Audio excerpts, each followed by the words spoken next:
ఈ వీడియోని లైక్ చేయండి, సబ్స్క్రైబ్ చేసిన తర్వాత పైన బెల్ ఐకాన్ని నోటిఫికేషన్ ఆన్లో పెట్టుకోండి. ఫర్దర్ ఇన్ఫర్మేషన్ మీ యొక్క మొబైల్కి వస్తుంది. ప్రముఖ సహకార సంస్థ నుండి మనకు ఒక జాబ్ నోటిఫికేషన్ రిలీజ్ చేయడం జరిగింది. ఈ యొక్క జాబ్కి వచ్చేసి మనకి ట్రైనింగ్ ప్రొబేషన్ పీరియడ్లో 28,000 ఫర్ మంత్ స్టైఫండ్ కూడా ప్రొవైడ్ చేయడం జరుగుతుంది. వన్స్ ఈ యొక్క ప్రొబేషన్ ట్రైనింగ్ పీరియడ్ కంప్లీట్ అయిన తర్వాత వచ్చేసి మనకి 35,000 ప్లస్ శాలరీ అయితే రావడం అయితే జరుగుతుందన్నమాట. సో ఈ యొక్క వీడియోలో వచ్చేసి ఆ కంప్లీట్ జాబ్ ఇన్ఫర్మేషన్తో పాటు అప్లికేషన్ ఎలా ఫిల్ చేయాలనే ప్రాసెస్ కూడా ఎక్స్ప్లెయిన్ చేస్తాను. వీడియోని మాత్రం ఎండ్ వరకు స్కిప్ చేయకుండా అయితే చూడండి. సో మనకు వచ్చేసి the Visakhapatnam cooperative bank limited నుండి వచ్చేసి మనకి రావడం జరిగింది.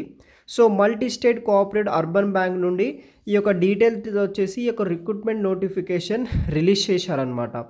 సో దీంట్లో వచ్చేసి మనకి post of probationary officer, deputy manager అనే రోల్స్ కోసం ఈ యొక్క విశాఖపట్నం కోఆపరేటివ్ బ్యాంక్ వాళ్ళు అఫీషియల్గా వచ్చేసి హైరింగ్ అనేది కూడా చేసుకుంటున్నారు. సో మీరు వచ్చేసి 28వ తారీఖు 1వ నెల 2024 వరకు వచ్చేసి ఈ యొక్క అప్లికేషన్ వచ్చేసి లాస్ట్ డేట్ ఇవ్వడం జరిగింది. అప్పటి వరకు మీరు ఆన్లైన్ ద్వారా అఫీషియల్గా రిజిస్ట్రేషన్ అనేది కూడా చేసుకోవచ్చు అనమాట. డేట్ ఆఫ్ ఆన్లైన్ టెస్ట్ వచ్చేసి మనకి ఫిబ్రవరి మంత్ ఎండింగ్లో వచ్చేసి మనకి ఈ యొక్క ఆన్లైన్ టెస్ట్ పెట్టడం జరుగుతుంది. ఏదైతే రిలవెంటెడ్ జాబ్స్ ఉన్నాయో దానికి సంబంధించిన ఆన్లైన్ టెస్ట్ పెట్టడం కూడా జరుగుతుంది. నెంబర్ ఆఫ్ వేకెన్సీస్ విషయానికి వస్తే 30 openings, 30 probationary officer, deputy manager roles అయితే ఈ యొక్క విశాఖపట్నం కోఆపరేటివ్ బ్యాంక్ లిమిటెడ్లో అయితే మనకి ఇక్కడ అవైలబుల్గా అయితే ఉన్నాయన్నమాట గైస్. సో మనకి probation for a period of 2 years అయితే ఉంటుందన్నమాట. So different branches during their probation period, during probation consultant pay వచ్చేసి మనకి 28,000 ఫర్ మంత్ అయితే వీళ్ళు పే చేయడం అయితే జరుగుతుందన్నమాట. సో వన్స్ ఇది కంప్లీట్ అయిన తర్వాత వచ్చేసి మనకి అరౌండ్ 38,000 ఫర్ మంత్ అయితే ఈ యొక్క డ్యూరింగ్ ట్రైనింగ్ పీరియడ్ తర్వాత మనకి ప్రొవైడ్ చేయడం అయితే జరుగుతుంది.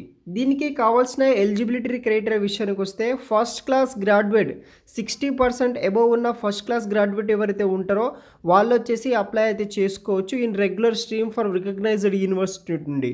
దాంతోపాటు తర్వాత fluency speaking, writing and reading English and Telugu లాంగ్వేజ్లో మీకు మంచి నాలెడ్జ్ అయితే ఉండాల్సి అయితే ఉంటుంది.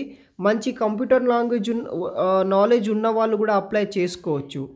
ఏజ్ లిమిటెడ్ విషయానికి వస్తే ఎవరైతే 20 సంవత్సరాల నుండి 33 సంవత్సరాలున్న మెయిల్ ఫీమేల్స్ ఎవరైనా సరే అప్లై అయితే చేసుకోవచ్చు. సో దీనికి సంబంధించిన పీడిఎఫ్ కూడా నేను వీడియో కింద డిస్క్రిప్షన్ బాక్స్లో ప్రొవైడ్ చేస్తాను. ఆ లింక్ ద్వారా మీరు ఈ యొక్క పీడిఎఫ్ కూడా డౌన్లోడ్ చేసుకొని మీ యొక్క రిక్రూట్మెంట్ అంతా చేసుకొని మీరు ఎలిజిబుల్ అయితే కనుక మీరు కూడా అప్లై అయితే చేసుకోవచ్చు.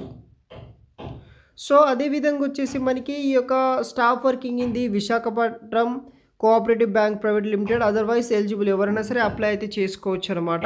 సో అఫీషియల్ లింక్ ఇవ్వడం జరిగింది. దానికి అప్లికేషన్ ఫీజు వచ్చేసి 1000 రూపీస్ అయితే ఉందన్నమాట.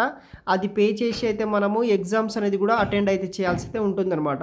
The Visakhapatnam cooperative bank private limited the present having branches in Andhra Pradesh and Telangana స్టేట్లో ఉన్న అన్ని బ్రాంచెస్లో వీళ్ళు పోస్టింగ్ రిలోకేటెడ్ చేయడం జరుగుతుందన్నమాట. సో ఏదైనా మీరు ఆంధ్రప్రదేశ్లో ఉన్న బ్రాంచెస్లో వర్క్ చేయొచ్చు, లేకపోతే తెలంగాణ బ్రాంచెస్లో అయినా సరే వర్క్ అనేది చేయొచ్చు అనమాట.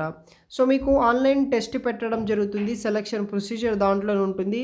టెస్ట్లో ఎటువంటి క్వశ్చన్స్ వస్తాయనే డీటెయిల్స్ కూడా అదే పీడిఎఫ్లో అయితే ఉంటుందన్నమాట. ఆ పీడిఎఫ్ మీరు డౌన్లోడ్ చేసుకొని అయితే చూసుకోవచ్చు.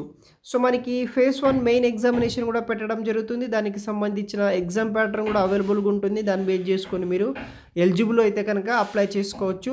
థర్డ్ ఫేజ్ వచ్చేసి పర్సనల్ ఇంటర్వ్యూ అయితే ఉంటుంది. ఆ ఇంటర్వ్యూలో కూడా మనం సెలెక్ట్ అయితే కనుక మనకి ఫైనల్గా జాబ్ రావడం అయితే జరుగుతుంది. So tentative centre for the both preliminary main exams వచ్చేసి మనకి విశాఖపట్నం, విజయవాడ, హైదరాబాద్, కర్నూలు, కాకినాడ, తిరుపతి లొకేషన్స్లో అయితే ఎగ్జామ్ సెంటర్స్ అయితే ఉంటాయి అన్నమాట. సో అక్కడ మీరు ఎగ్జామ్స్ అనేది కూడా రాయవచ్చు. మరిన్ని వివరాలు వచ్చేసి వీడియో కింద డిస్క్రిప్షన్ బాక్స్లో పెడతాను గాయస్. అక్కడ నుండి మీరు చూసి అప్లై అయితే చేసుకోవచ్చు. Thanks for watching.